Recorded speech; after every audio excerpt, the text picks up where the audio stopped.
Hey everyone, how are we doing? Is everyone having a good Monday? Gonna work on some assignments right here. If you're here from 201, 320, let me know in the chat. Whatever class you're here, we'll start up some work and we'll take a look. What are you working on? At the end of office hours, can you walk through the take-home setup? I have the R data in the global environment, but that's as far as I can get. Yeah, here, we'll take a look at it right now. So you've loaded up the R data. Make sure, let's go take a look at that. Yeah, we'll go wrong button. So William asks if we can take a look at getting the take-home setup. So you need to load in with the load button right here, the load workspace. Make sure to download so many different things. Let's go take a look. I'm running this in the background. Good, you can't hear the audio on it.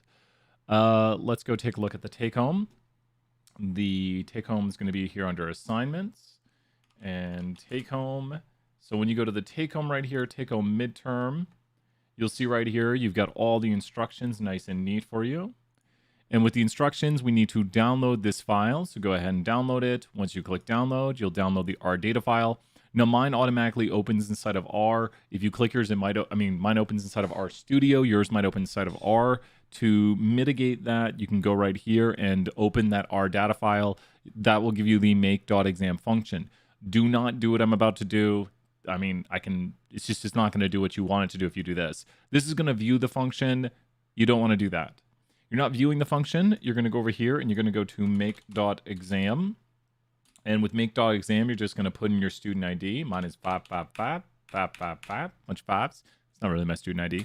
And then it's going to make the exam for you. It's going to store this on your computer, which I'm just going to hit the Windows button to search for. So 2 seconds.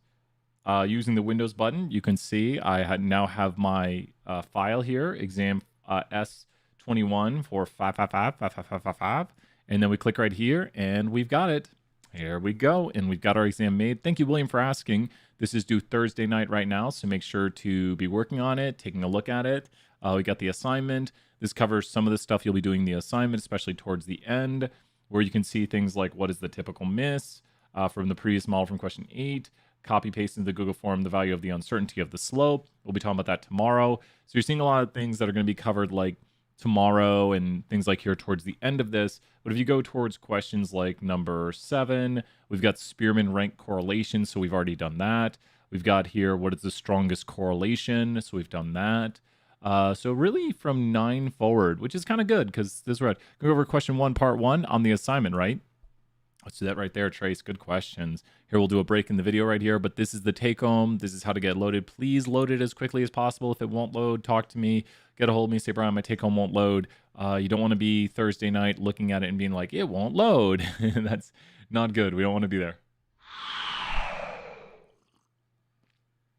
I run on coffee. Coffee. In the words of Fry. Let's bring up the assignment right here. Go over to your assignments. Oh, wait. Did I save that? I don't know. I don't know what I'm doing. Okay, good. I've got this right here. I'm pulling up the assignment as we speak. Okay. Let's take a look. We've got the assignment. Bringing back up the chat windows. I was trying to make some buttons yesterday to do what I want. I couldn't get them to work. I failed at making my buttons. So we got here question 1, part 1. You need to load in the EX3 data set. Sorry, nose constantly itching right there. Library reg class, load in data EX3 NFL. And we're looking at, in the textbook, page 124, all this good stuff right here. We're doing the questions on that page, right? And let's take a look. Question 1. Okay, here we go. In the textbook section, you need to load in, and let's take a look. For this question, you are to report the 6 variables with the strongest correlation. You'll need to run all correlations through this, but do not include the output in your document. It's too long. Leave the eval false in this chunk declaration, as is, so that this whole code will be knitted into your document. The output will not. Delete this note before knitting. Yep. So we can delete this right here, and the v-eval equal false is not going to run it. So we're going to run this code right here, the all correlations code. It's now officially a code. You should do an Elgato Stream Deck. Oh, I do. Oh, I totally have Elgato Stream Deck. Yeah.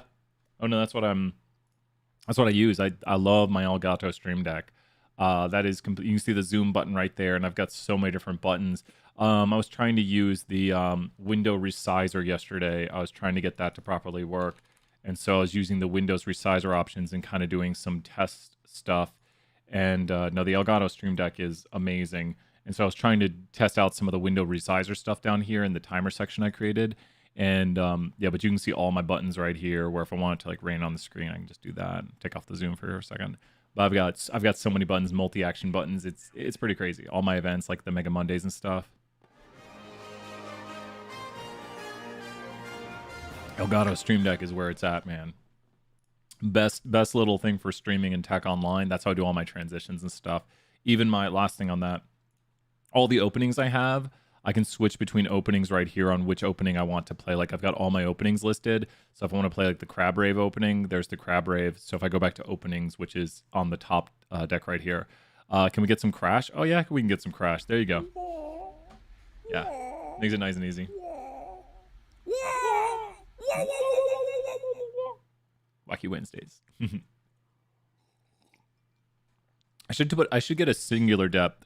Yeah, no, mine is pretty crazy. Like all my music and stuff I play is all over here. I should reorganize like MuBots on this screen.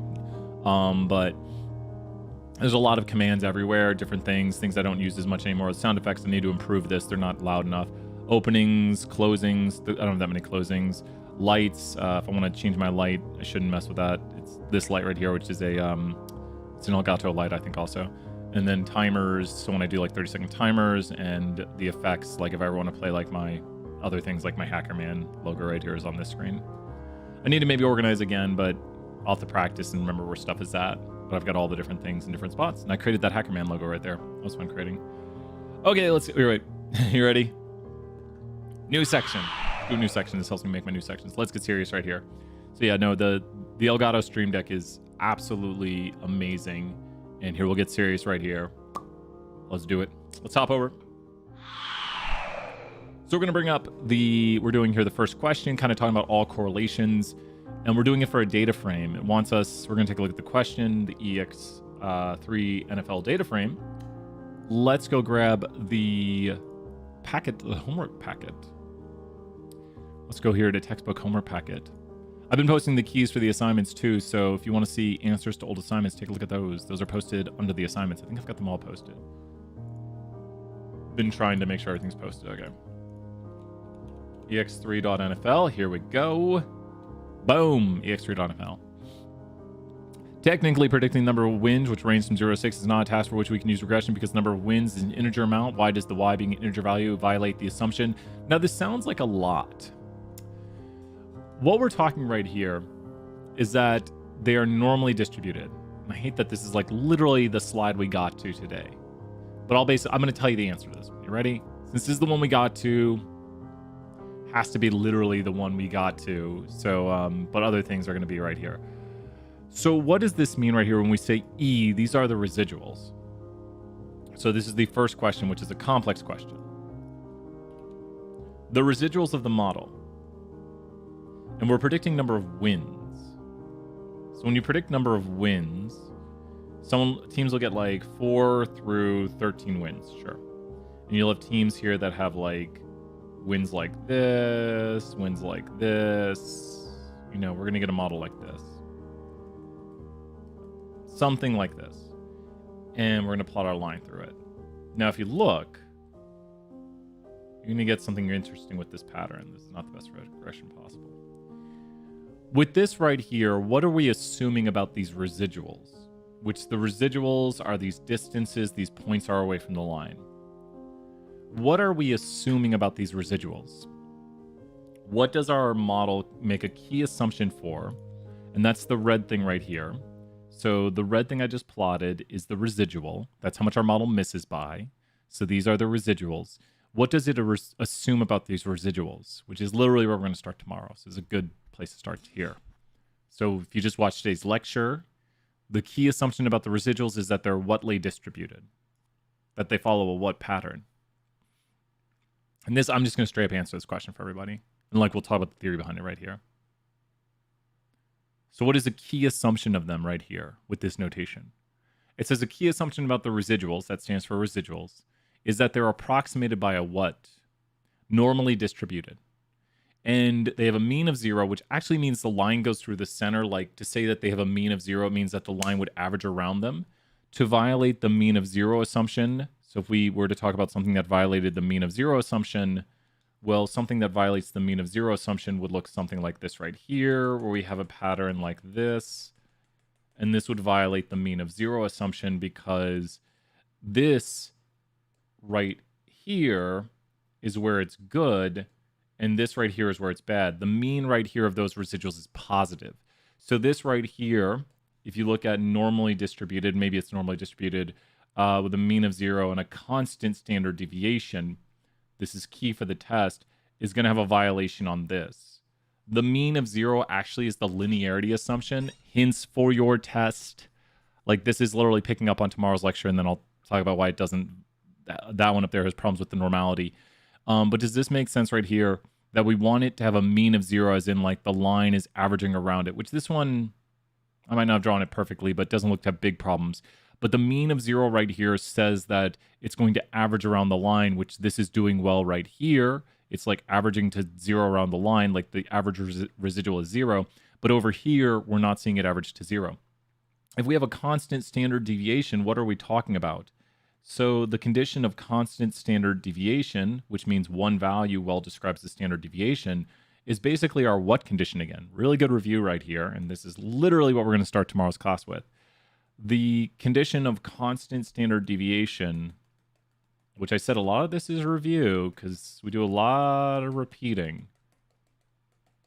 And we're going to see here the violation on this is well described inside of here. So what are you noticing here where we don't see constant standard deviation? Like, we can draw a good one down here in the bottom. We'll draw a good condition for each of these. So a good mean of 0 is going to be if the line goes through the data, and then at all points you're seeing the line having a mean of 0, like it averages out right here. That's the linearity condition, literally with that. Where if we have constant spread, a good one with constant spread, which actually that one up there is a good, the top right, the one all the way right there actually has constant spread. And heteroscedasticity, exactly. And so when we talk about this condition right here, we're not talking about the mean of the line, which is the 0. We're talking about the constant spread being homoscedastic. So does that make sense? And then the last part right here is that they're normally distributed, which is kind of the hardest one to draw. For the normally distributed, if I'm to draw a normal distribution on these, which we'll do it up here for the last one. I mean, this is literally the start of tomorrow's lecture. It's just the first question had to do one that we were right at. Normally distributed with a mean of 0 and a standard deviation that's constant. The way that that looks bad is actually what we were talking about right here, which is going to be a violation. We're seeing right here some sort of integer data. And because it's integer data, the way integer data works is integer data is going to have what inherent to it. If you were to put normal distributions over this, like normally distributed across this region, integer data is going to have what where certain values can't exist, which is what you wouldn't see if you make a normal. If you make a normal curve right here, and you were to plot your data points underneath it, what are you going to see if you have integer data with your y? Hence why the problem is the integer data on this. Because you're going to get these regions right here on the normal curves. Just that these values are not possible. Like, the normal curve says that we should get values within those regions, like a percentage of the time, like with the 68, 95, 99.7. But because the y is integer-based data, like 1, 2, 3, 4, it's going to create this spacing where you literally cannot obtain certain values. Does that make sense? It's a very theoretical problem right here, which this one's not super test relevant, hence why I'm like giving it away. It's good theory, but what you want to see is a random scatter around the line to where if we were to take this and put a normal curve over it, any of those values would basically be possible by random chance. But with integer values, we get that there are impossible values. Like, since y is on an integer scale like 3, 4, you literally cannot obtain a value in this region.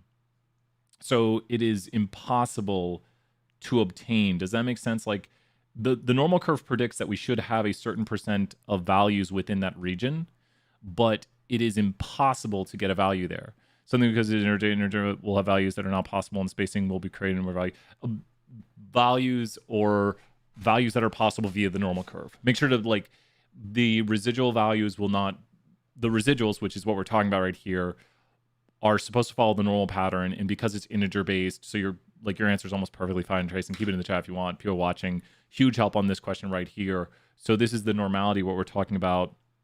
The good example right here, we'll put like a yellow check marks. These are the good examples. And we literally will talk about this next class at the very start. This literally is the next slide. But this whole saying right here, that the residuals should be normally distributed with a mean of 0 and a standard deviation that is constant.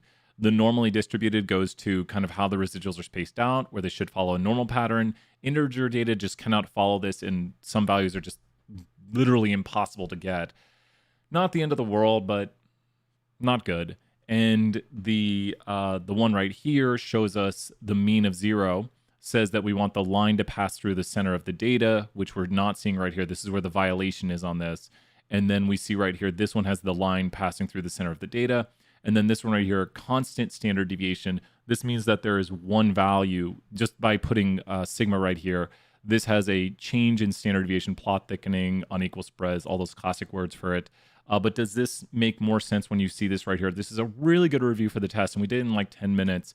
And we talked about every single kind of what does it mean for them to be normally distributed with a mean of 0 and a constant standard deviation. How do you feel about this here, Trace? We'll be covering this tomorrow. That's why office hours are really great, and working through his assignment is really great. You get to hear it like a second time. And we just pretty much flat out answered the question with integer data cannot take on all values of the normal curve. And then we're going to see the residuals. Yeah. So really, that's a tough one to start. Yeah, let's hop back here to space. We'll do the next one. We'll do the next one right here. Maybe I'll just do this first question to start. This is a longer assignment. Yeah. Yeah, that was a really tough one. Like, yeah, we'll do the first one. I want, if you're putting in the time, you're getting the answers, it's making sense. Be making that cheat sheet. Tough theory question to start. I remember the first time I saw that question in the book, I was like, what? And Dr. Petrie explained it to me, and I was like, oh. And that was like 6-7 years ago. Oh my God, I'm getting old. Craziness. Let's hop back here to question B. Question B time. Let's do this. How big is the cheat sheet again? Front, back, one sheet of paper. Front, back, one sheet of paper. Don't use a non-normal sheet of paper. Just, everyone knows what a sheet of paper looks like. Take a notebook, take a sheet of paper out of it. Don't go get like some sort of like construction sheet, like some crazy. Just normal sheet of paper. Just 9x13. What is a normal sheet of paper? Like, yeah, just a normal sheet of paper. Front, back, typed, written, whatever you want. Normal printing paper, all that good stuff. I don't know. I've never had that student bring a poster to class, but I'd probably just laugh and be like, no. And you just show it at the start when you do the respondus. So we talked about this. Using all correlations, find the 6 variables that have the strongest correlation in wins. Note that the command may take a while to finish. Note XP in the data set is an abbreviation for extra point. No, Trace, you don't do that. Don't do that, Trace. So how do we get all correlations for a data set? I'm going to do a different data set right here. And I think it wants the 6 strongest, which, you know what? If you can remove this eval equals false right here. Let's do the 6 strongest correlations for a different data set. Let's use the Survey 10, my favorite data set in the world. And are we doing it for wins? Yeah, we're doing it for wins. So let's do the 6 strongest correlations for people's GPAs. So Brian's doing a different question. Brian's different question. Find the 6 strongest correlations for GPA in the Survey 10 data frame. Print out only those. Remove the eval. Okay, you have to remove eval equals false or one eval. Can you delete that one right there? Can you? Can William and Trace, can you delete? Yeah, don't worry. I think you've done it. I think you. Here, I'll show it right here.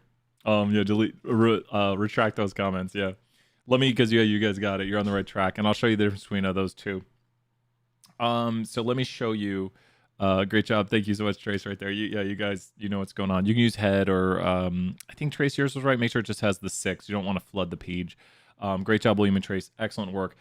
Hopefully using this function right here is making more sense now. Once again, when you type it in, make sure you let it autocomplete. That way you'll be spelling it correctly. Type your data frame, autocomplete that. Here's all the correlations for your data frame. Remember, always run it in those little bits right there. So we can see here all the correlations. What I'm going to do right now is I'm going to go to interest, which is going to choose a specific variable. The variable name you choose has to be in quotes. Make sure to run it and make sure it runs. Do it just little bits right there. So we've got our interest. And then a good question was, what is the difference between sort strength and sort magnitude? So I don't like sort strength. It seems like you would get what you want. But if you do strength, it'll do most negative to most positive.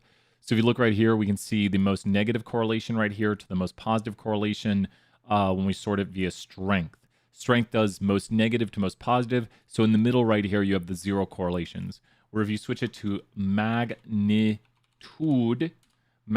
make sure you spell it correctly. If you put like an extra I, it will run. It will just not use the function, and you'll see it's all kind of jumbled. You'll know it's correct when you see right here the lowest p-values and the p-values get bigger, because that's what the magnitude is basically doing. It's weird to say the strongest, but the highest correlations in terms of absolute value is the highest magnitude. So magnitude takes the ones that have the highest in terms of absolute value, where strength puts them in order from most negative to most positive. Does that make sense, Trace? Strength goes most negative correlation to most positive, with 0 being towards the middle. I know that's not the middle, but that is where 0 is at, somewhere between here and here. It's just there's very few positive correlations in this data set for that variable.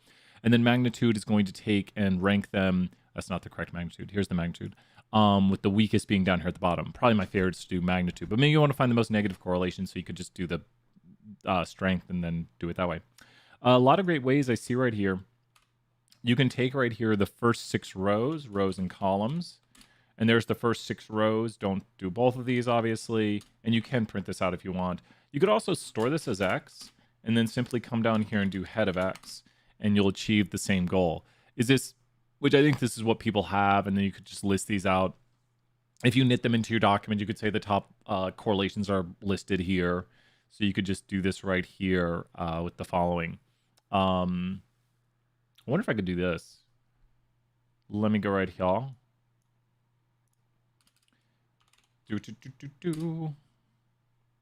Let's go right here for I in 1 through 6. So let's say here, cat, the correlations are between, and I'm going to put that in quotes. The correlations are between, and then we've stored this as X, right? Let's take head of X and store it over X. We're just doing a fun thing here for a second. And then X $sign, we're going to do X position 1, comma 1. That's weight. And then column 2. This, cat paste, we can do cat paste. Cat, paste, this, and this. That should do it there. And we're going to go down by rows. Will this work? Go away. Oh, no. I'm missing a comma. Let's see if this works. We'll take the next question right here. Which Y question do you have? Oh, no, we got to do a special character. I wouldn't do this if I were you. What? Oh, it's Roman backslash. I can never remember the way my backslashes go. I mean, it's a backslash. Does that have to seriously be in the...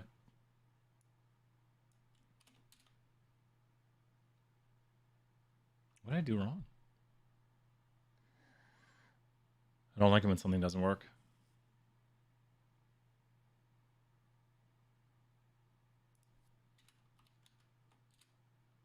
I thought this... Oh, I might not have... There we go.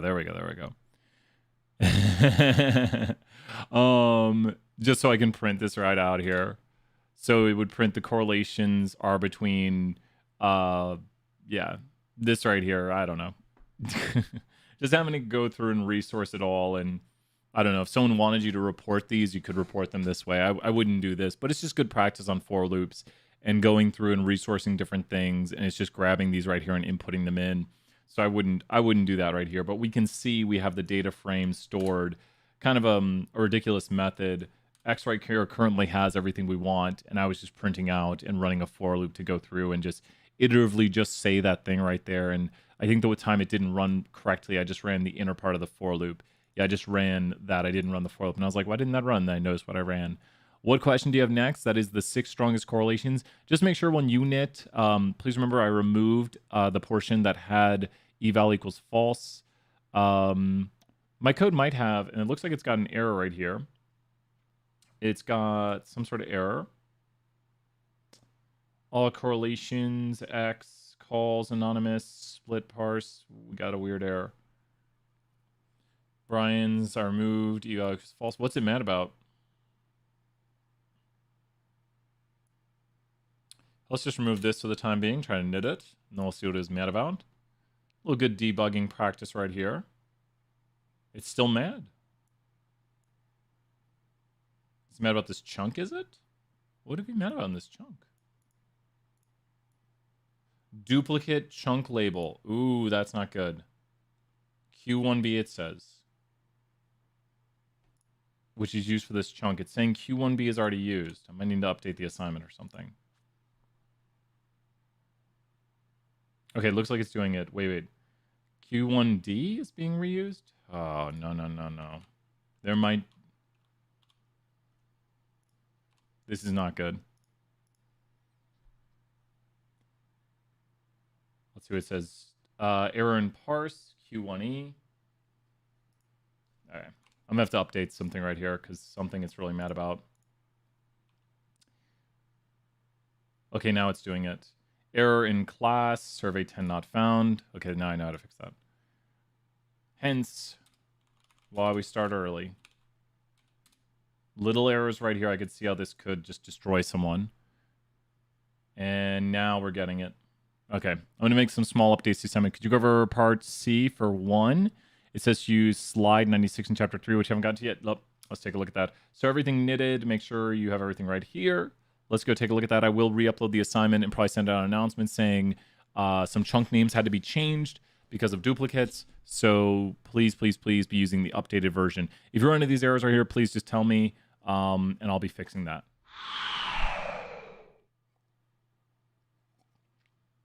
Part C for number 1. Let's go do it. Some chill music right here. Part C for question 1. Here we go. And let's see. Part C for question 1. Yeah, let's get started right here. And let me take a look at the question. Let's go back to the main screen. Part C. Many of the variables that have the strongest correlation with wins are not interesting to analyze. The wins, the touchdowns, blah, blah, blah, blah. Include the scatter plot, or do it right here. The trajectory of the lines is so that the regression model is linear. So is the trajectory of the stream. So we want to make a regression model right here, which is what we did at the very end. So Trace, I'll let you put this in chat. How do you think we will predict using this data frame wins from X1 offensive total yards? How do you think we will make a model predicting wins from offensive total yards? How do you think? We did this at the very end today. So let's look at the very end of the notes right here. I think this is from today. How do you think we will make a model predicting wins from offensive total yards? This is where life's going to get a little bit easier. LM? Yep. And we'll store the LM into something. So we're going to make a linear model right here. And put as many hints in here as we could. So that way we could... That's the correct one, right? So let's go right here. Line of code that fits the model.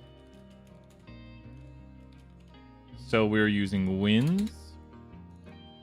And we're using this. And we're using the EX5 data equals EX5, EX4, EX3. I don't know if the data set loaded in. There it is, EX3 NFL. And there we go. We've created it right here. So you can use visualize model. It's the easiest way to do it.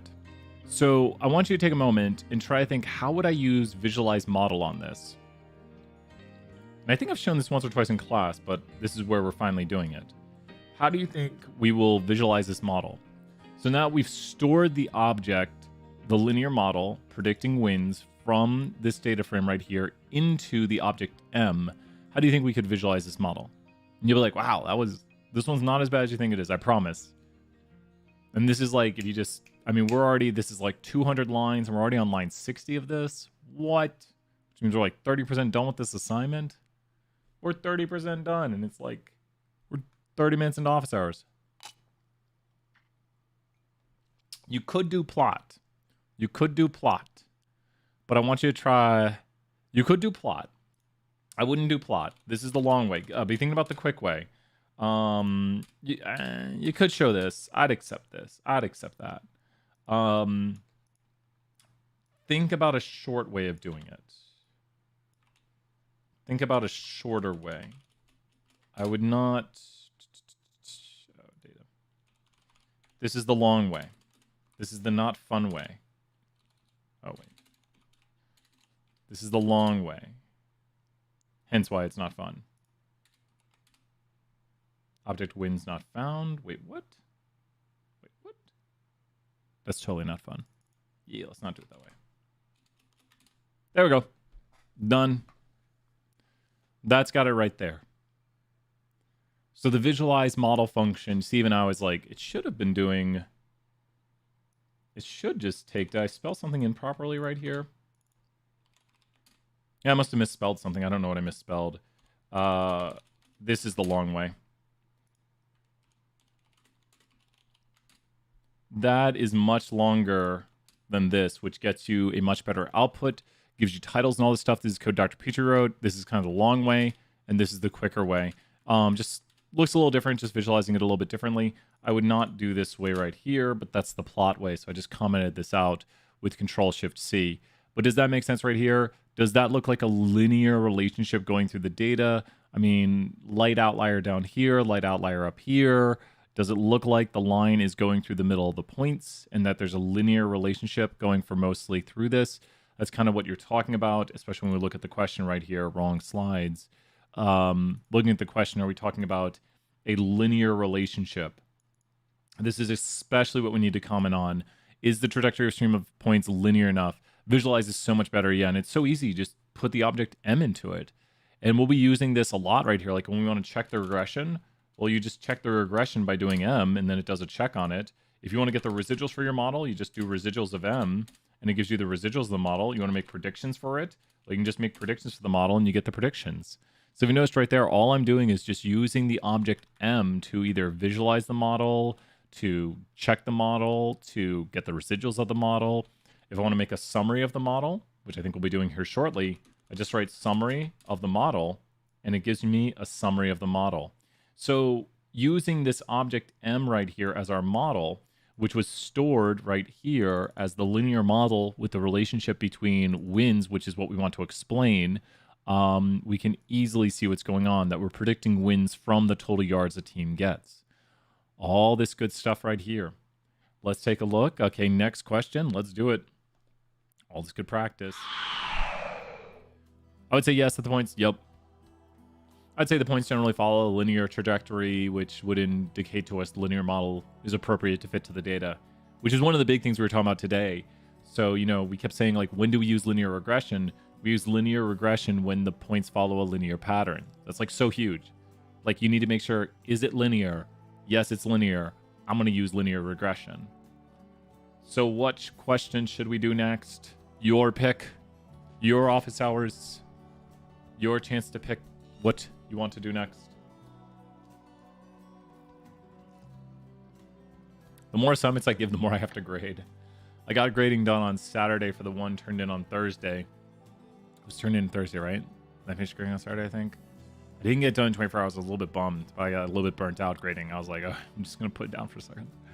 Can we work through all C? You want to do the next one here? So question 2C. Examine the results of the summary. Write out the regression equation. Put round the coefficients to decimals. Remember, use actual names and variables. Yeah, sure. Let's take a look at that here. Let's go in here. Take a look. So we need to look at the summary now. So let's go here to the summary. And when we look at the summary of the model, what do you think we have right here? What is this telling us right here? And just read across this row. Me, William, and Brian, the Office Hours Trio, you got that. What do we have right here? This is talking about the what and giving us the information on the what. What is this giving us right here? What is this giving us right here? I'm trying to give as much help as I can this week on these assignments because I know there's a lot. So I want to put all the help out there I can. Kind of think about what this row is telling us right here in this output.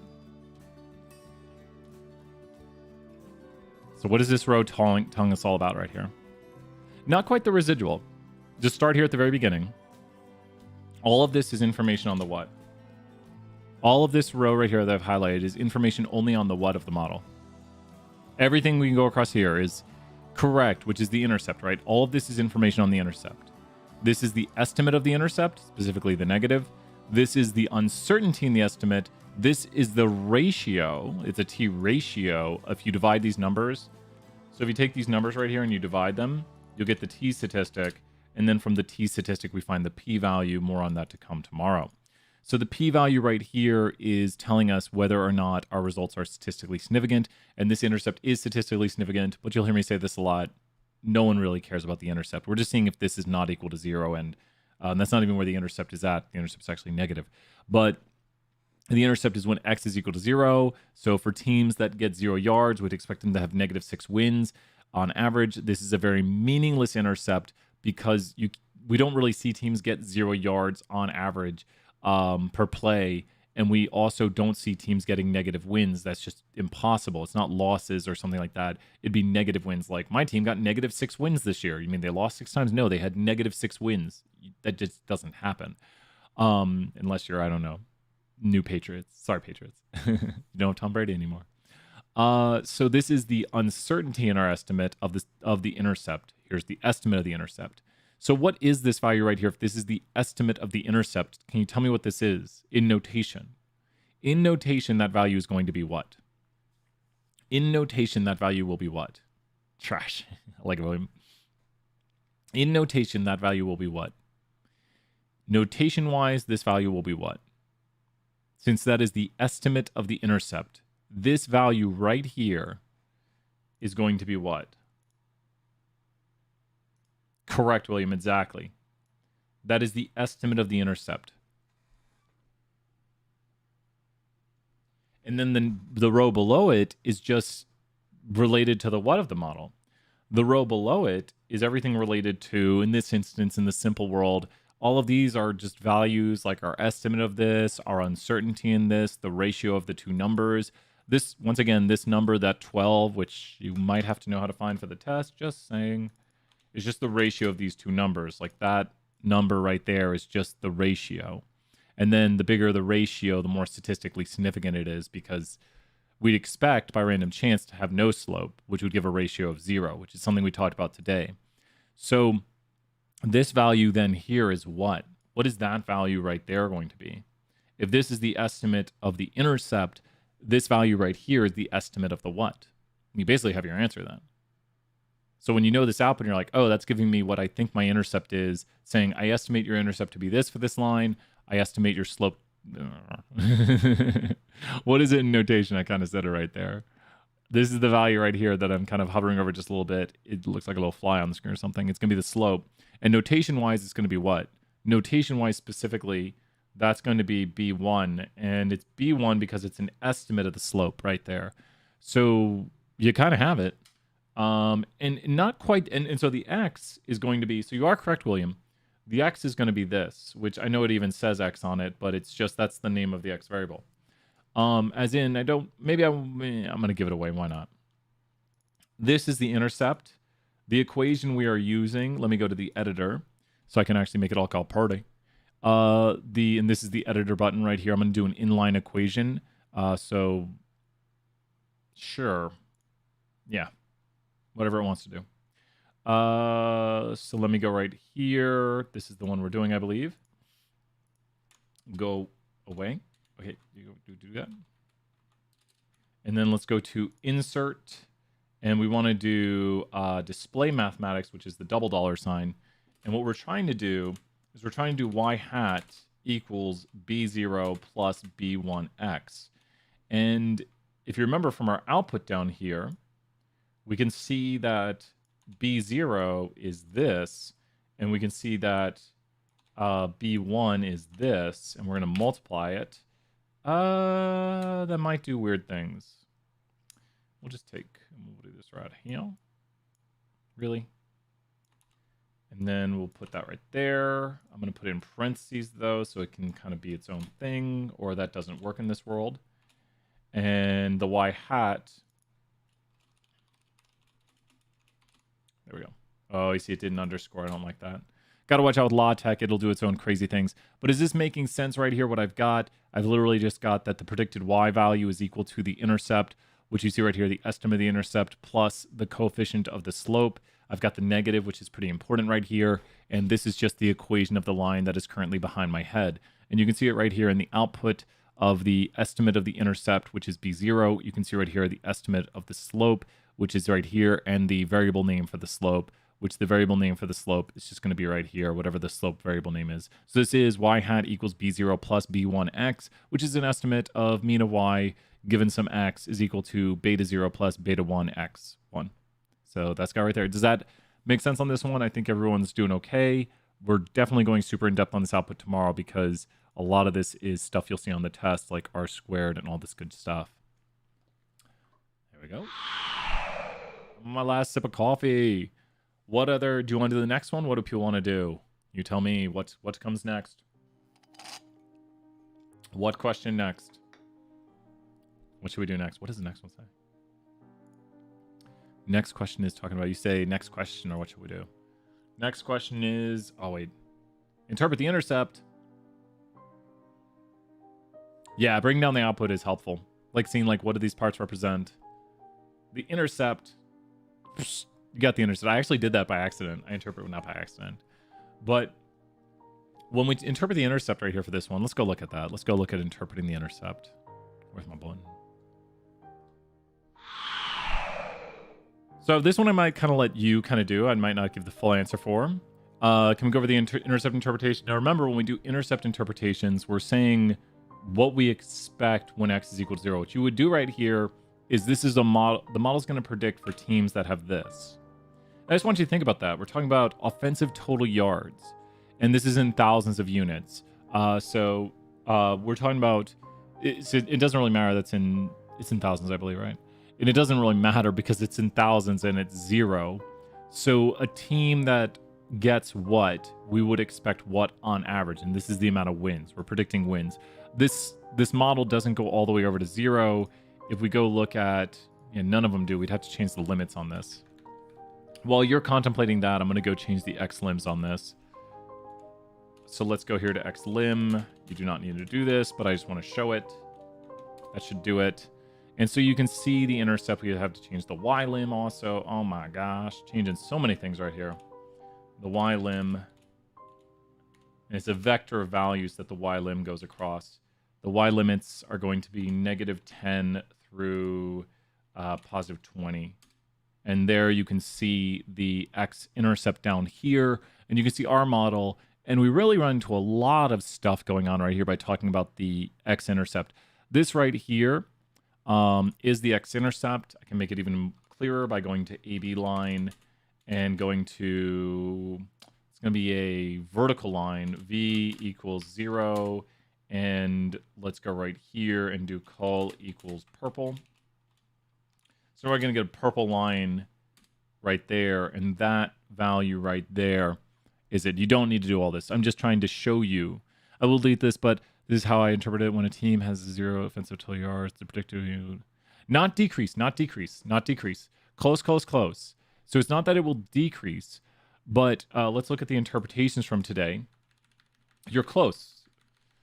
So looking at this right here, when you look at an intercept, we're basically saying when it is equal to this, like if we were to say someone had 0 years of education, then we're saying this is what we expect. No, it's not. Negative wins won't be losses. It just doesn't make sense. Hence why the model is so far away from this. Teams just don't get 0 total offensive yards. Like this is in thousands of yards, I believe, over a season. Yeah, because like really good running backs get like 1,000 yards or something like that. So I think it's for the whole team, the offensive total yards, rushing, passing, all these things for the whole season. We'd be saying that a team gets, like 0 yards, and then we'd expect negative 6.5. I'm kind of saying it right there.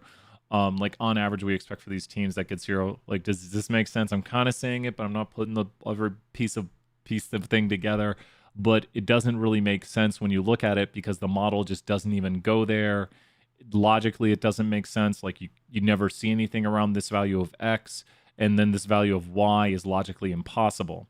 So we just wouldn't. So the predicted expected wins is exactly that. It's saying I expect my team to get -6 wins this year, which doesn't mean losses. You're just saying, what do you mean? I expect them to get -6 wins. Like, wait, you can't have less than 0 wins.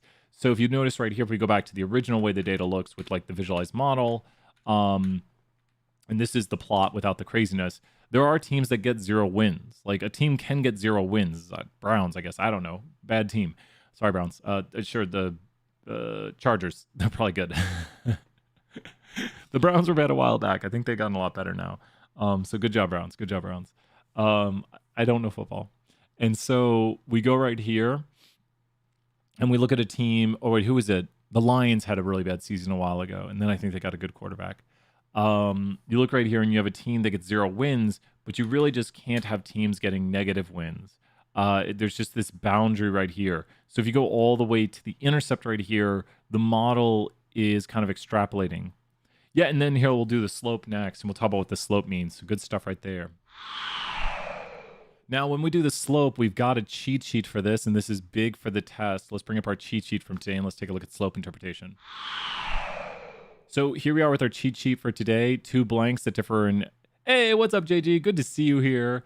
So I think, JG, you took 320, right? I'm trying to remember which one. So it's hard to, like, that's the one thing. I love online teaching, but it's so hard when I see, like, names because I don't get to, like, put a face to it. I just see names. But no, so good to see you. Awesome stuff. We're going to throw 20 points for JG appearing right here. If you have advice for my students, give them some advice. We're in the middle. We're about at midterm, first session summer. Woo! Summer's almost craziness. So 2 blanks that differ by X, that differ in X by 1 unit are expected to differ in Y by B1 units, where the higher X is expected to have a higher or lower Y. So what is our model talking about? 2 whats? What are we talking about here with the NFL? And let's look at the data. Is this a little more obvious what we're talking about? It's like 2 whats in the NFL. I mean, if you just take a look at the things right here, I think it'll be a little bit obvious. We're talking about 2 whats in the NFL.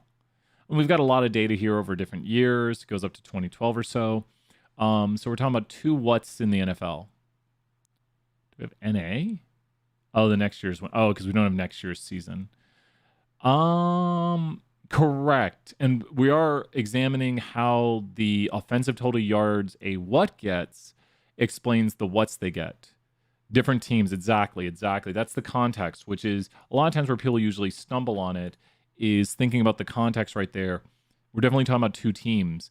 And we're saying that, and I think it's in thousands. Let me check the... Oh, it's in hundreds of units.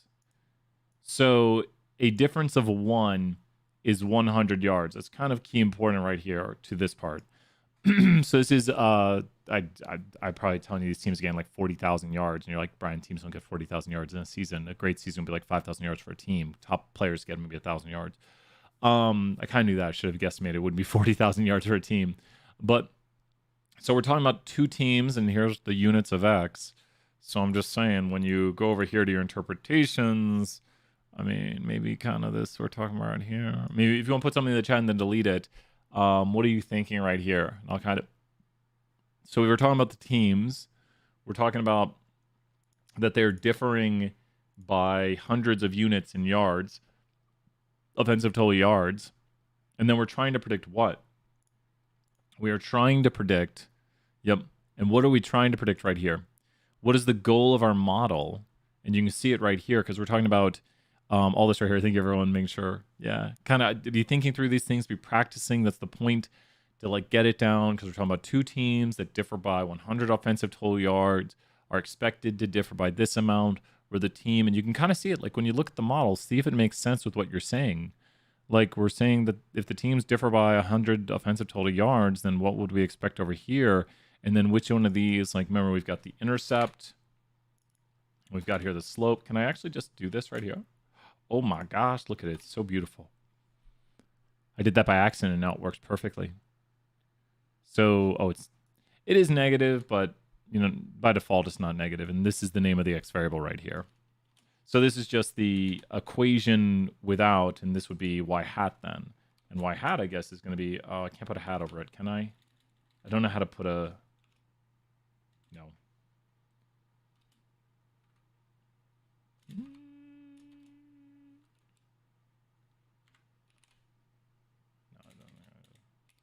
While people are typing. Yeah, I don't know how to put a hat. If you type like mu right now, it'll do mu. Or I don't know. There we go. Yeah, I don't know how to do it. I don't know how to make it y hat by default in LaTeX. Two teams that differ by 100 and wins by not a percent though, not a percent. So it won't be a percent unless the y is in percents. So good question right there, and good catch. A lot of people do percents because a lot of the notes have percentages in it, but this won't be percents. It'll always be units of the y. We're predicting wins right here. So great, really close right there, William. But it won't be percents. Yep. But you see, Trace, you grabbed the intercept right there. So remember, this is connected to the x variable. So you want to grab the one connected to the x variable. Does that make sense? And great job, William and Trace. You're on the right track. So we're doing two teams that differ. I'm going to kind of hover and talk about it while you guys delete those. And you're pretty much on the right track. The team with the higher total offensive yards, which is exactly, William. That finishing sense is great. So we're talking about two teams in the NFL who differ by 100 offensive total yards, are expected to differ in there by where the team that has the higher is expected to have more. Does that make sense? I'll repeat it again, but I'm not going to say everything completely. Just want everyone to be thinking through this and think about how our interpretation right here. Oh, thank you so much, Ren. Good to see you, Ren. So good to see you. How's your summer going, Ren? I cut off all my hair. It's short again now. Ah, no. Thank you, Ren. So good to see you. We're just working away, doing some practice on interpretations of the slope right here. Two blanks that differ in x by 1 unit. So we're talking about differ by 100 offensive total yards are expected to differ by y, which is their wins, by b1, which is the coefficient of the slope. And then we have right here, we'd expect a higher y because it's a positive coefficient. Just make sure it's great. So short. Thank you, Ren. I appreciate that right there. I got used to it pretty quickly. I don't know. I don't think I ever got used to long hair. It got to my shoulders. And now I'm like, did I even have long hair? It changes so quickly where you're just like, this is about shortish hair for me where I've had it for a while. It's just so crazy. Hair to my shoulder. I'd be like, it was fun though. I don't know. Hadn't grown my hair out that long since I was like 17. I was like, well, you know what? It's 20 years later. Let's do it. That's got it. So the wins is Y and the B1 is two teams. Well, that's not really the B. You are correct. The B1 will be, so the wins is Y, correct? The Y variable is wins, which is like how many wins does the team get? The B1, the interpretation of B1 is that we expect two teams. Yeah. But the coefficient of B1, exactly, William, right there, exactly.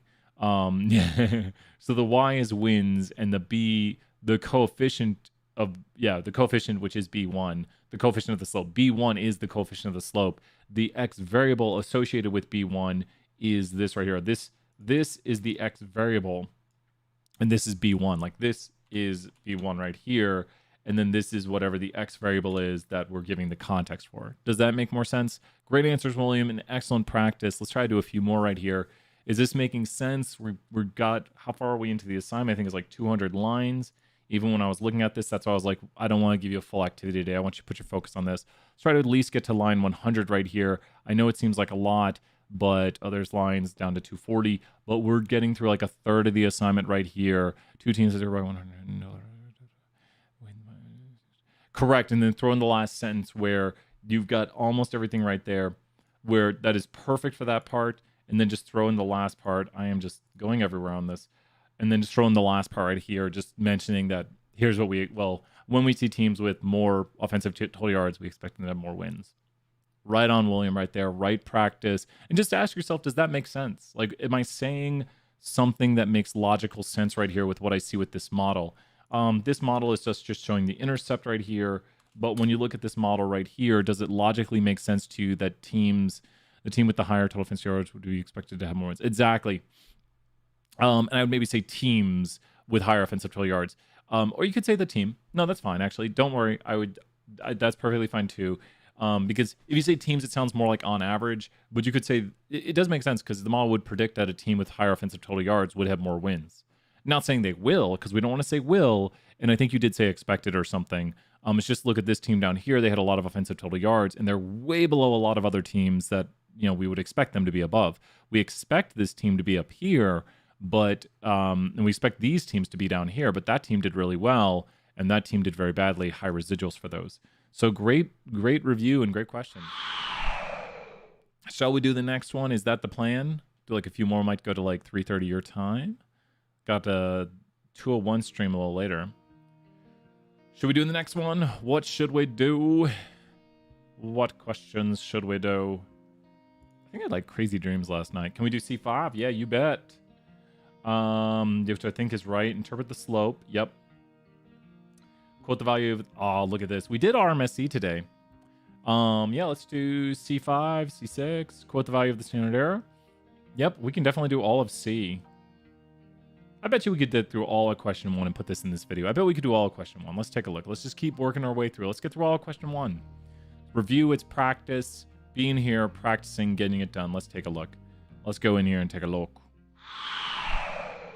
Quote the value of the root mean squared error of the regression. When you see root mean squared error, what cancels here? This is the way to know what root mean squared error is. What cancels of root mean squared error? What cancels on root mean squared error? And then what are you left with? So when you got root mean squared error, it's an interesting thing to talk about. Root mean squared error. I just want you to think about what cancels, not the R squared. What am I doing?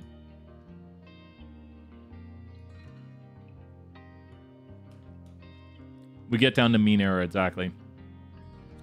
When you think about root mean squared error, root and squared cancel. Now, someone might say, well, why are we even doing that then? When you get the error will be positive and negative. Some will be lower, some will be higher. The error is just a residual. So this error is a residual. Why not just add up all the residuals?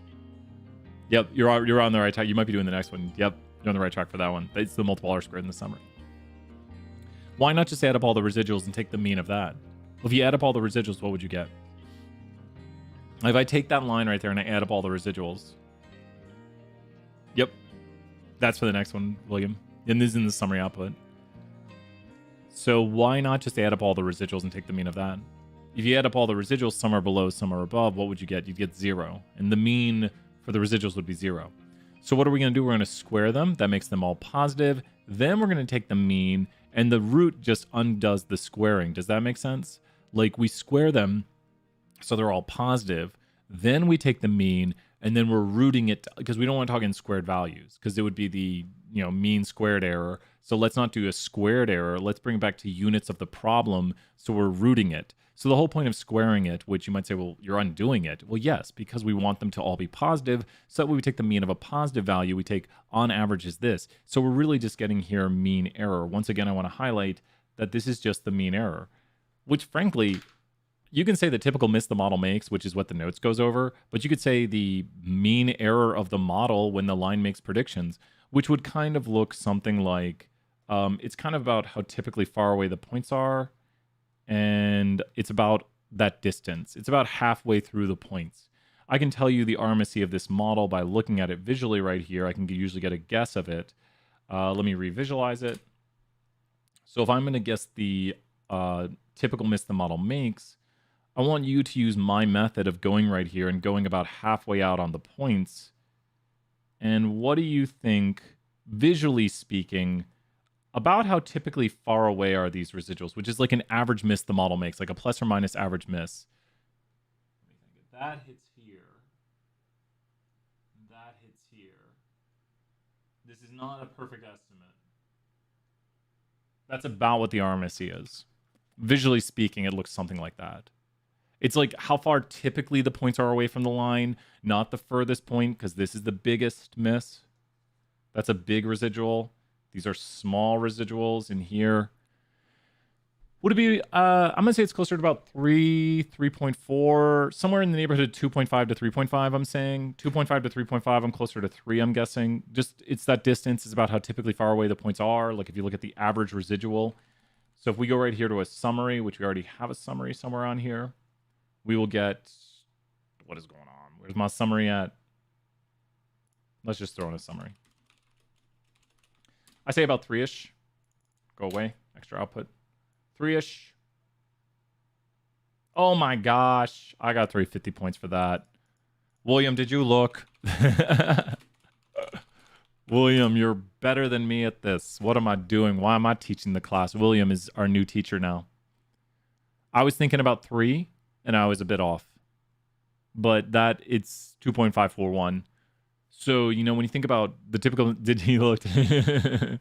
I'm trying to visually estimate it over here. I'm like, about 3-ish, something like that. I was going a little bit more than 3. But you can visually look at these things. I think I have a height weight one over here. Looking at this, and I've just overwritten my M model. If you look at this model... Oh, no, don't want to look at it. Go away. Go away. Don't want to see the answer. If you look at this, this goes to about 62 to 55, about half that distance, maybe 3.54-ish. And boom, right there, 3.5. Does that make sense what I'm doing? I'm usually just taking about half as far. We'll talk about prediction and everything. I'd go maybe a little bit. I'd probably have to give you credit for that. I'd go a little bit more in depth, give a context. What are we trying to predict? Like when I predict wins, my mean error when predicting wins is about this much. Because when I predict someone's height, here, I'll interpret this one. When I predict someone's height, my model typically misses or has a mean error, so you can call it mean error. When I predict somebody's height, my model has a typical miss of about 3.5 inches on average. Does that make sense right here, Trace, looking at this? This is a different model right here. We see some major large residuals, which are not like typical of the model. We see some very small errors. But when you think about on average, we usually miss by about 3.5. We're talking about how far away the typical point is away from the model. And that's what the residual standard error, which is the RMSE, gives us. This is the RMSE right here of the model. It's just sometimes called the residual standard error, just another name for it. So the RMSE is about 3.5, which tells us when predicting somebody's height, we typically, or on average, miss their height's predictions by about 3.5 inches. So think about that way that I talked about it for your answer, as I get choked up. When predicting y, we typically miss by about, and then RMSE on average. What are the RMSE? And remember, RMSE is, it's not in percentages. Be very careful. The root mean square is, so when I predict wins, my model has a typical miss of, yeah. That's correct. Yeah, you can delete it if you want, but yeah, that's 100%. And when you, it's just, you know, how much your model is going to typically miss by. Does that make sense right here, William, and everything? That's exactly it. So when predicting somebody's height, like using Williams' interpretation, when predicting, my root mean square error is 3.554. So when I predict someone's height, my model has a typical miss of about, but I would add wins after that, William, and I'm going to say 3.554 inches, which I think you could, I think yours is pretty obvious. At least mine for height, because wins is not in units of other than like how many wins. I'd maybe say wins on the end of it. I'd give you full credit, but you know, we usually maybe throw the units on there at the end just to make sure people know. Is that making sense? We did this one a good bit today. We kind of covered it. I wanted to like branch into this. Let's take a look at the next one, y'all. Yeah, it's just like, is that extra? Like sometimes we just like make sure like you repeat things sometimes to make sure people understand it and know like, okay, this. Yeah. Extra never hurts. Let's do another thing right here. Is the adjusted R squared the value we use? r squared for r, multiple r squared for r squared. Let's take a look at that. R squared. Now, I want to point something out. Both of these values right here that we've been talking about, the r squared, why is that if highlighted? The r squared and the RMSE are both ways to talk about the what of our model. The r squared, both of these are values of what? And I did highlight these in blue today. And then I'd add wins at the end of it. Yeah, you start right there. Great job, Trace and William right there. William helping out right there, adding a little bit. Let me add some points. Well, r squared can be used for correlation. R squared is correlation squared. That's one way to get r squared. Or we can calculate it by the sums of squared error, which we talked about at the very end of class today. But both of these are concepts related to what? R squared and RMSE are both concepts related. It's further down, isn't it? I know I highlighted it and showed it specifically. R squared and RMSE are both concepts related to what? R squared and RMSE are both concepts related to what? We paused here for a bit today and we talked about this. And there's the drawing. This is what I've been showing today in office hours. It's like about half the distance the points are away. You guys are awesome. The RMSE and the R squared are both things we need to talk about if we're talking about the what of our model. Practical significance, exactly. So where is that r squared?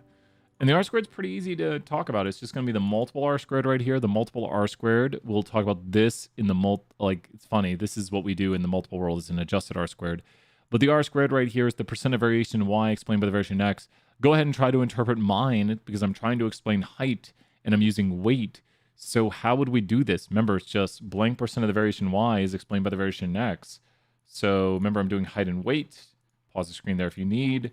So r squared is blank percent of the variation in y is explained by the variation in x. So what is it going to be? I don't even know what I've done there.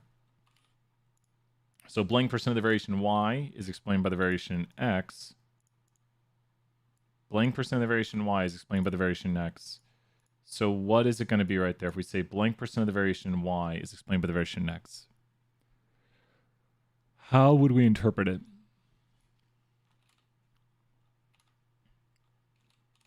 There we go. Blank percent of the variation y is explained by the variation x. So 36.13 r squared is of 100%. 36.13% of the variation in someone's height is explained by the variation in someone's weight. Does that make sense right there? So the multiple r squared part of this output, we've covered a lot of this output so far. You'll notice, I think the last question is going to ask us about the r squared is so correct. Yeah, and then yeah, exactly. That's a perfect in-depth explanation right there. Yep. If that's what your r squared is it that much or is it that little? Where's my? I have to remake the model. Where's the model? Wait, there it is. Literally about to pass it. Yep, it's that value. The 36.13% of the variation in height is explained by the variation in weight. Yep. That's exactly it for this one. Perfect. That is the correct r squared. Yep. And then the correct r squared is going to be the multiple r squared right here. We'll talk more about adjusted r squared when we get to the multiple world. This will not be on this test right here. That is a multiple thing adjusted for how many variables in the model, not on this test. And then here's the significance of the model, which is actually the significance of the slope. So these two values, if the slope is significant, which tells us if the line is not flat, we'll have a p-value below 0.05, and that'll be the significance of the model in the simple world. So a lot of great stuff going on right here. We've covered a lot of this output. This is just telling us how big the residuals are. Like the most negative residual, which is down here, if you look at that, is about 7 away below the line. And then the most positive residual, which I think is, no, it's right there. That's the most positive residual we see on this plot right now. So, oh no, this is the offensive total yards one. Wrong model. There's the most negative residual is about 7 below, and the most positive residual is about 7 above, and that's probably about right there. That one's about 7 above, so it's at 15, and it's predicted, really, it's only 7.2? I guess. That can't be at 8, can it? Visually, that just looks to be bigger than 7. I guess it is. I guess this is at a little higher than I thought, and that's a little bit lower than I thought. Maybe, let me look at it. It just doesn't look quite like 7 to me. I guess it's a little lower than I thought. No, that's 7 above the line, apparently. That's 7 above the line, and that one is 7 below the line, and that's what these residuals are telling you. I guess it looks about the same distance from there to there or to there to there. Yeah, that's interesting. Just trying to visually examine this right here and see what's going on with those residuals. And you can see here the max residual, which is that one, and the min residual, which is this one. That's all. And then we have the 25th percentile of residuals, the median of residuals. What could you examine right here with the residuals, which I've done this before, but examining this right here could help you see what with residuals. So examining that right there with residuals could help you see what with residuals, which you can really see it, especially right here. What might you be able to notice by examining the residuals right here? Because you can see it right here that there's probably something going on here, and this one's not nearly as bad. But looking at this, outliers, exactly. So you're going to see here the lowest possible residual and the highest possible residual, and you don't want to see extreme. So this one is much better. The previous one we had shows more of a symmetry among the residuals, and that's what we want to see mostly. We want to see like a symmetry up here that the most negative residual is about as extreme as the most positive residual. So the symmetry among the residuals is really good to see right there. Excellent work. Let's try to do a few more right here. Hopping back to Spikes. Okay. Going on right here. Quote the standard error. This is a tricky one. Let's go ahead and talk about this. Let's go back. The standard error of the slope. Now, here is something I want you to just type in the chat. 20 points for how many people write this in the chat. We could just get infinite points if a bunch of people show up. The standard error is going to be known as uncertainty. This is like your uncertainty in whatever you're finding. So when you have residual standard error, that's like your uncertainty. You got this one? Awesome. So I want you to type uncertainty for standard error. A lot of people forget that standard error just means uncertainty. So your standard error, just type uncertainty in the chat. For every person who does it, we get 20 points. So invite all your friends in right now to type uncertainty in the chat. What's up, Scotty? Type uncertainty and get them some points. So Scotty, we're throwing 20 points for Scotty showing up right here. So if you have questions, let us know. We got some extra 20 points right there. Scotty, write uncertainty quick. Scotty's got another, again, we're getting 60 points right here. Scotty earning some people some points right there. Let's throw another Scotty. We always give some points when a random person shows up. We love it.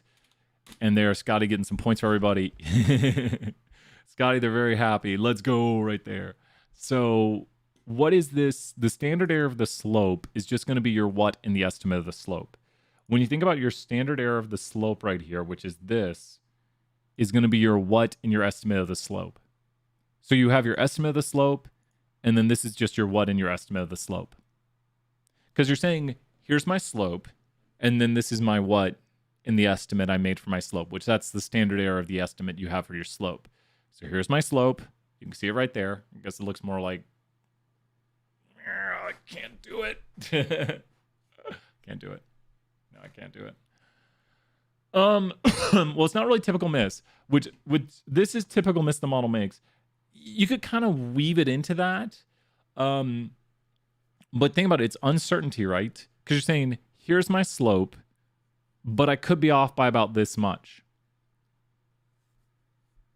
Close.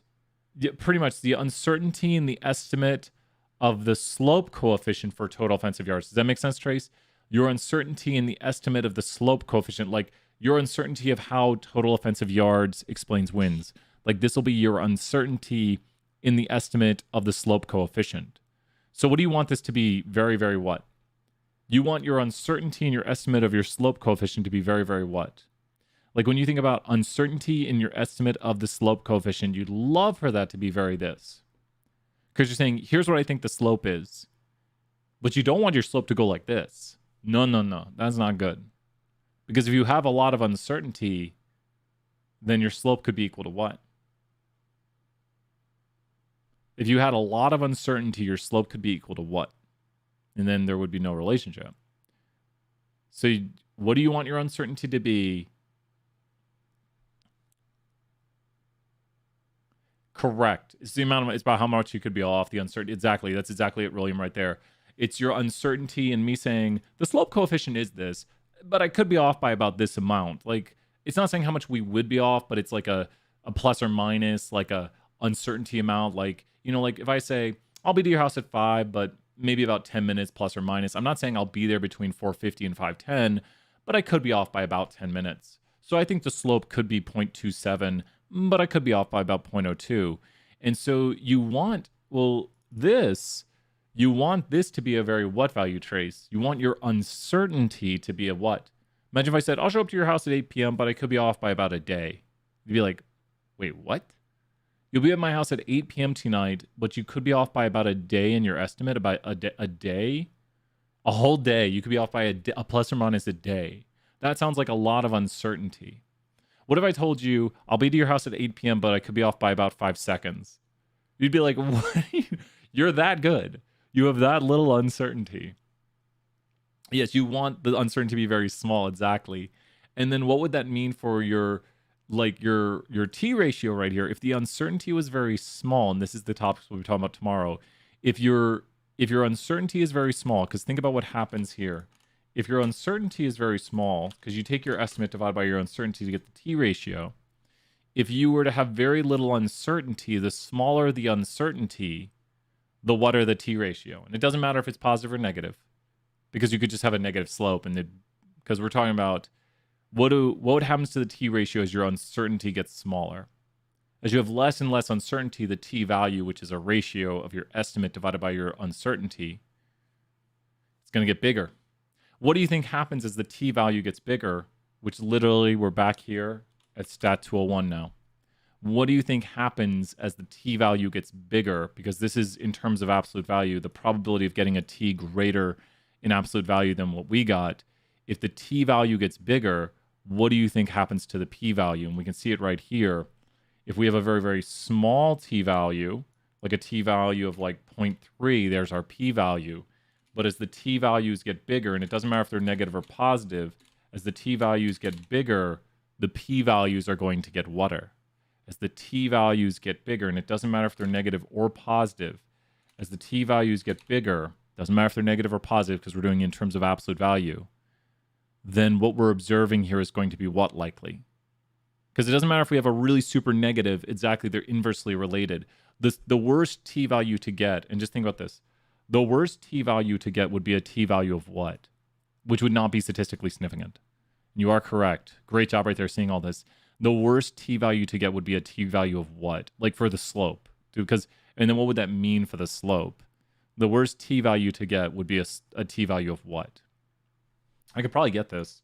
Let's do this. X, random normal, 100 numbers.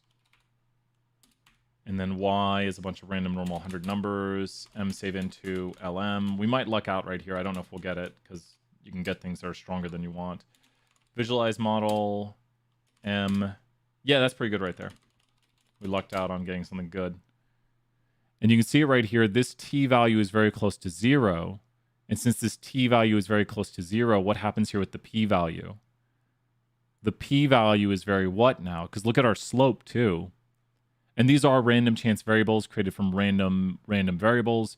So now when you look at this, the slope is not significant. And you can get the T value by just going here and dividing your estimate of the slope by your uncertainty. And that'll give us 0.1717 right here, 0.1171. And then you would take this value right here, this T value, and we should have 98 degrees of freedom on the T, I believe. So you'd go over here. We just don't have to do this work. You'd go over here, put in a T of 98 degrees of freedom, a T value of this, and then there's the P value of 0.865. Oh, so perfect. And it looks like they might be doing more decimals in the background than we're doing. And so you can see right here, your result or your slope is very possible by random chance. And your slope had a ratio that was very close to 0. It doesn't matter if the slope is negative or positive. I could remix up the Y right here. That'll remix everything up for us. And really?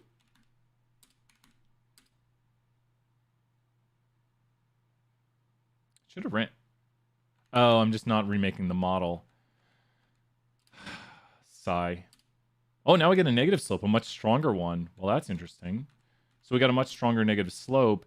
Almost unlikely by random chance. So you see it's more extreme right here, giving us a more extreme t ratio. If you notice, this is actually close to 2, which is your classic. There's 0.0829. And now if we plug this in over here, you would get 0.08, and then there's the 29 being rounded for you. But is this making more sense where this is coming from? It doesn't matter if the slope is negative or positive. The more extreme the slope, the less likely the slope is by random chance. Let's get Trace to 10,000 points. He's so close. How close is Trace right there? I didn't see. Did Trace do his points? Let's check out Trace's points. If he's super close, I'll push him to that value right there. But is this all making sense right here as we talk about what these values represent? Look at this. The t-value on the intercept is basically 0. And with the t-value being basically 0, you're seeing right here the intercept is not statistically significant. Oh, he'll have to get there tomorrow. Tell you what, I'll throw him the 25 points. That's too many points to just randomly give out. Trace will get there. Trace will get there. We got some 25 points for that. Yeah, 325 is light work. Pfft, that's like a day when you go to the gym and say we're just gonna jump rope for 10 minutes. I don't know. Let's take a look at the next question right here. Great work, you guys. Great work. Good practice. Let's do this. Trash, right? I'm sorry. I remember the first time he said that, I was like, everything chill? Everything good? But now, William, it's awesome. You just cracked me up, man. I love it. Because I know you, William. I know how you are. Like, I love it. I love the trash in the chat. I'm just being selfish. No, it's awesome. I'm so glad that you two are swinging by office hours. Other people use these videos, so keep using these videos. Your questions are helping out the whole class right here. A little bit tougher of an assignment. I know this is a tougher one, but it's going to really help with the test. Let's go take a look at the next question right here. And what does it say? We're almost done with question 1, which will be a good stopping point today. Let's go take a look at that other question. What is the reduction in the sum squared error when a regression model is used to predict winds made with the naive model predicting from the winds? The reduction is significant. Explain with the ANOVA. Oh, we did this today. We did this at the very end. We got this. Let's go take a look at, is the reduction statistically significant? Okay. So, what is the reduction? Let's see if you guys know. So, let's go take a look at this. What is the reduction? So ANOVA is going to look at our model. So we can actually do R squared and everything from this. This is a trash model, William. This model goes out to William right here. This model goes out to William. It's trash. So this model right here, we have an X variable right here, and this is the unexplained variation. What is the total variation from the naive? Let me give you a hint right here. You are correct right there, William. Excellent work. William, that's worth another 20 points. Keep putting those things in the chat. Practice right there. So what is our model's... You have to be careful on this one. What is the total variation from the naive model here? Let me explain it this way. This is what we've explained. This is what we've not explained. What was their total to explain? As in, this is what our model explains. This is what our model does not explain. What's left over in the residuals. This is a crappy model right here. So this is what our model explains, which is very small. This is what our model does not explain. What was their total to explain? Just think about this. Like, this is a pizza. This is what I eat of the pizza. This is what I don't eat of the pizza. How much of the pizza existed to start? So I hope that maybe helps make sense of it. This is what I've eaten of the pizza. This is what of the pizza there was to start. About 95-ish, yeah. We can get the exact value right here of the total variation that existed from the naive model. There's much harder ways to calculate it, which I did one at the end of class, or 96. Just the decimals add up right here. That's like 3, 93. So that's 6. Just adding these numbers gets you the total variation. So what is the reduction? So think about this. I'm reducing the pizza by eating it, and the goal is to eat all the pizza and leave no residual remainder pizza.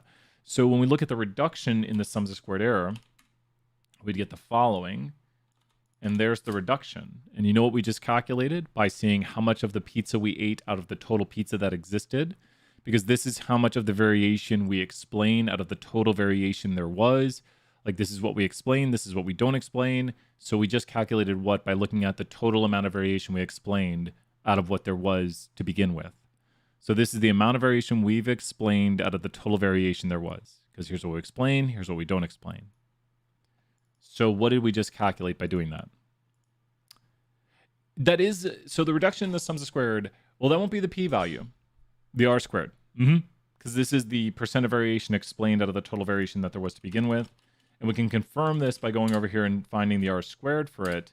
And the r squared right there, as you can see them both on the same screen, is calculated right there. And that's the reduction in the sums of squared error. Does that make sense? Like we just found out how much of the total variation we explained out of the total variation, how much of the variation we explained, which is right here under the x, that we explained out of the total, which is when we take what we explained plus what we did not explain to get what there was to begin with. So this right here is the sum of all the explained, unexplained variation. Explained variation, unexplained variation, total right there, sum of it. And then what we've explained, i.e. reduced out of the total. And our goal for this is that we want this number to be big right here. That's our goal. And specifically, I guess I could just comment on the rest of this output. This is on average for how many variables are in the model. There's one variable, so we divide this by 1. This is on average for how many residuals are in the model, so we divide this by 98. So that gets you the mean sums of squares per residual. Now, the ratio right here, the F ratio, once again, is how is our model doing compared to what we would expect via random chance, basically with the residuals, like what is the leftover variation.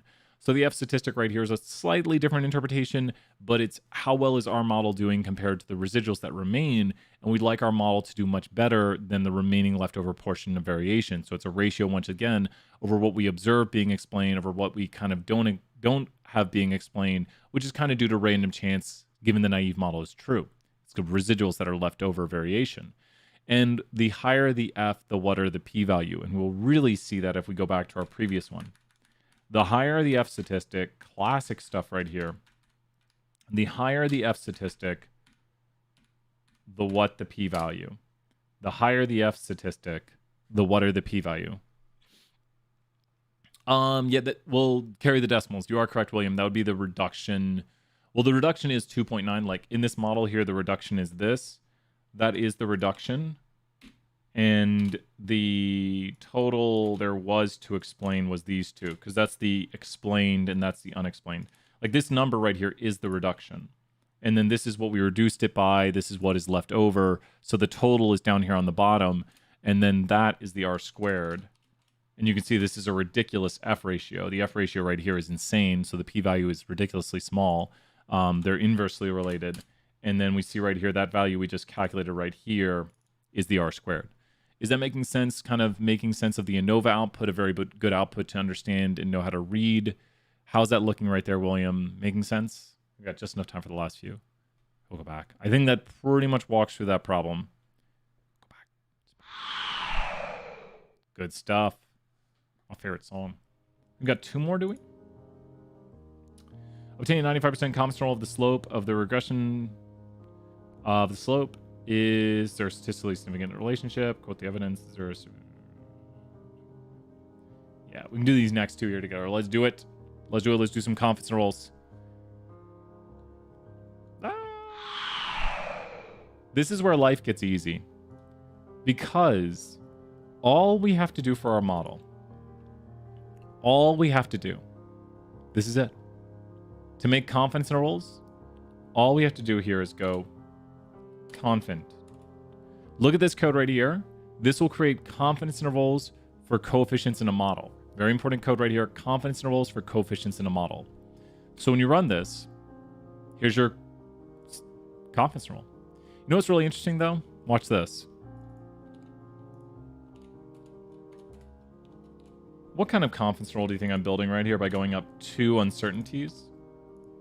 And I guess we could do more classic 1.96. Look at this value and this value right here.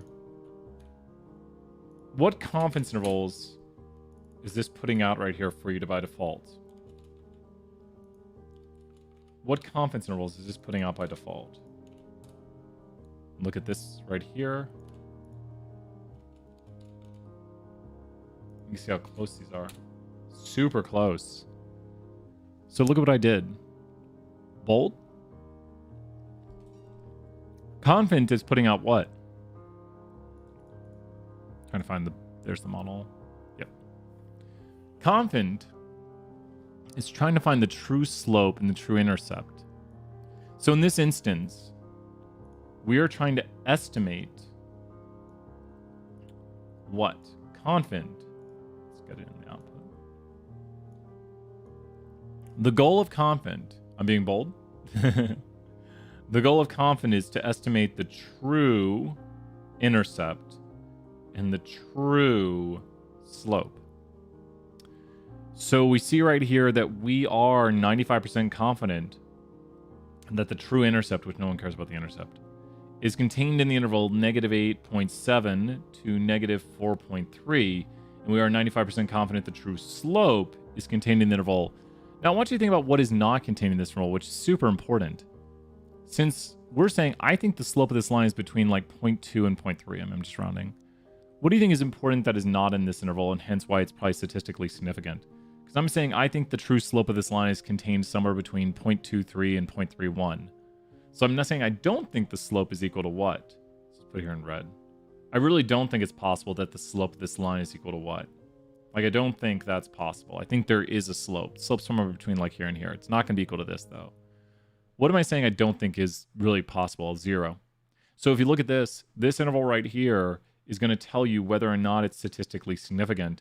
And it'll be, this is an important thing for the test, it'll be statistically significant when 0 is not contained in the interval. So since 0 is not contained as a possible value of the slope, then I would say I don't think, I think this is statistically significant. So, yep, exactly. If you look at that, this is 95% because it goes the middle 95%. Does that make sense right there, Trace? If you look at like your classic 68, 95, 99.7 curve, 95% goes from 2.5 to 97.5. And so, yeah, this would definitely be here statistically significant. And I'm 95% confident the true slope of the line is contained in the interval 0.23 to 0.31. So this is statistically significant. I think the last part wants to talk about the practical significance. So with the last question right here, we'll just finish off.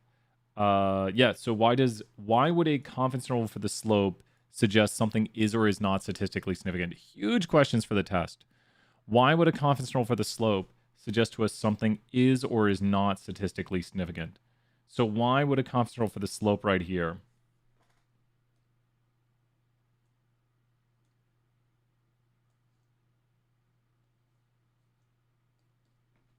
Why would a confidence interval for the slope, which we're showing on the screen, suggest to us? And you could check the output, and you can see, oh, the slope is statistically significant.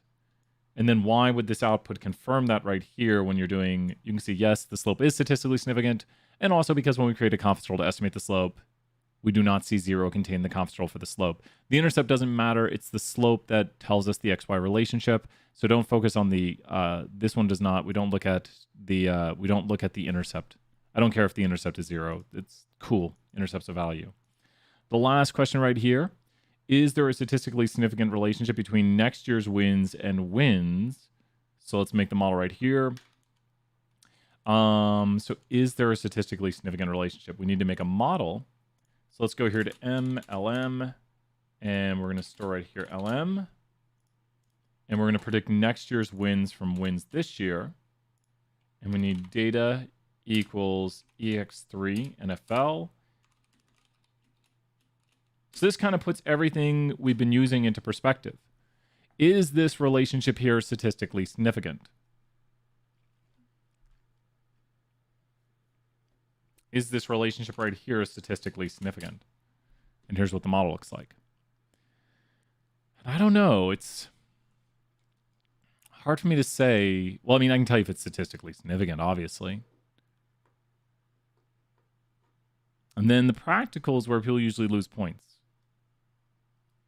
Is this statistically significant, yes or no? That's the easy one.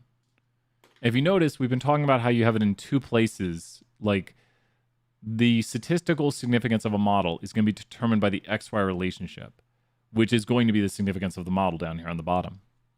So is this statistically significant? The answer is most definitely yes, yes, yes, yes, yes, yes, yes. But now what do we look at for practical significance?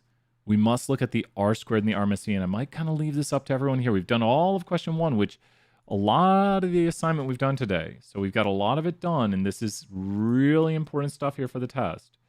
We got all the way to line 123. We did over half the assignment. So we've done pretty much half of the assignment, maybe right about half the assignment when it comes to all the lines. So if you've been working through here for this hour and a half, you've got a lot of the assignment done, a lot of practice right here, a lot of interpretation practice. And you should be down here on question 2 going through here. And you can see right here. So you'll need to load it in. We can look at this.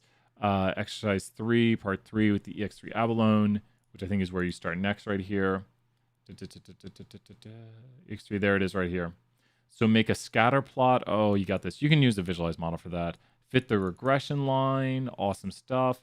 Choose the transformation. We'll be talking more about transformations tomorrow. Run a check regression. Super important for the test. Residual plot. And I think it's basically, so really, this question here is much, we just did a huge portion of it. And I think there's one more question. So there's all the question 2 stuff. And assuming you made your transform model, show it right there. And then the last one right here, just looking at this. Did I put one more? That's why the bonus is on here. I think it shouldn't be too bad using the data set right there, using a transformation. We'll talk about transformations tomorrow. R squared, pointing out this is not practically one. Yeah, that's right there. William, you're exactly on track. I don't want to say it out too loud. So then, William, that's exactly it. So for those wondering, William's going straight to his R squared right here and talking about this and looking at what it is. And then you might even comment on this right here and say, you know, we typically miss when predicting next year's wins by about this much when we know this year's wins, which might be a pretty large value. So excellent stuff. Excellent work. Lots of practice. How is the assignment feeling more manageable right now? We've been working for a little over an hour and a half. Well, pretty much right at an hour and a half because we started like getting serious 10 minutes in. But does the assignment start to feel more manageable right now? How are people feeling? You still got till tomorrow night to complete it. It's a really good review for the test because this is the material that's right up to the test right here. This is like the last bit of stuff we're learning. Tomorrow night we'll be reviewing. And yep, 100% awesome. So please start early. If you're watching this now, start early, ask questions, and we're going to keep doing work. I'm going to try to give as much help as I can on the assignments this week because I know it's a lot of work. Could not say that it's practically because one win could be the difference. Make that case. I'll probably accept it. You could also look at the naive model right here. Let me see what the naive model does. We're predicting next year's wins, right? It's not super important to know how to make the naive model, but you do tilde 1. With no information, we typically miss by about 3.124.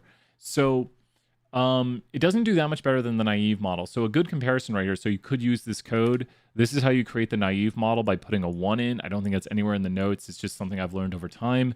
But the naive model here has no X variable. It's just a flat line. And the naive model would predict every team would get 8 wins. Does that make sense, Trace? The naive model is just going to predict you get 8 wins, you get 8 wins, you get 8 wins. Where our model right here is actually using an X variable, previous year wins for next year's wins. And we would see that our model typically misses by about 3, where this model misses about 3.124 on average. And so the naive model really, doesn't do that much different than our model. So that could be the case because our model only explains 8% of the variation and has a similar miss to the naive model. So you might make that case for not practical significance. Or you could make the case that any information is valuable information. Does that make sense? Like the practical significance is purely subjective. You just can't say, yes, it is practically significant or no, it's not. You have to make a case. I don't know. Teams can exploit stuff. Yeah, everything is all relative. So that's got it. I'm going to get some lunch here in a second. Lunchtime.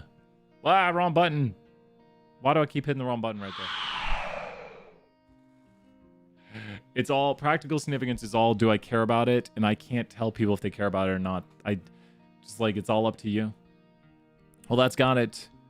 With that, I'm going to go make a smoothie for lunch. And I'm going to be hosting a 201 review session here. So you may see me back online. Feel free to swing by. Hopefully 201ers show up. I'll be sending them the announcement. Toss out some points. Why not? Some 20 points. Why not? It's Mega Mondays, 50 points.